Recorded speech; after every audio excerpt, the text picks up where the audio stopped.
ఎవరికన్నా ఒక్క రైతుకి 4 రూపాయలు ఇచ్చారా? మీరు 4 నయా పైసలు ఇచ్చారా? అమ్మఒడి ముక్కలుగా వేస్తున్నారు కదా, పేరుకేమో 13,000 అన్నారు అమ్మఒడిని. ఆ 13,000లో 65 లక్షల మందికో 60 లక్షల మందికి వేసామన్నారు. ఎవరికన్నా ఎంతమందికి కనీసం 1,00,000 మంది కన్నా 13,000 పండియా?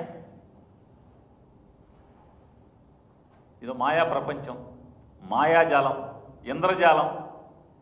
వేసామని చెప్తారు, ఒకడికి 2,000 పడతాయి, ఒకడికి 9,000 పడతాయి, ఒకడికి 5,000 పడతాయి, ఒకడికి 7,000 పడతాయి. 13,000 వేసాం, 60 లక్షల మందికి వేసాం. వారి డ్రామాలు మీ దగ్గర నేర్చుకోవాలి.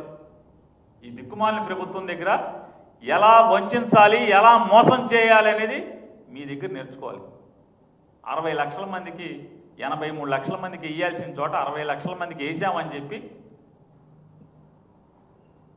15,000 వేస్తామని ఎన్నికల ముందు చెప్పి ఎన్నికలు అయిన తర్వాత 13,000 వేసి సిగ్గు లేకుండా అది కూడా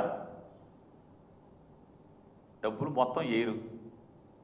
ఎన్నాళ్ళు అయిపోయింది ఇయ్యకపోగా. ఇవాళ ఈ 4 రూపాయలు మామిడి రైతుకి ఎవరికి వేశారు? ఏ రైతుకి వేశారని చెప్తున్నాను. 4 పైసలు ఎవరికైనా వేశారా అని అడుగుతున్నాను. చూడండి, 6,80,000 లక్షల టన్నులు, 6,50,000 టన్నులు పంట పండింది.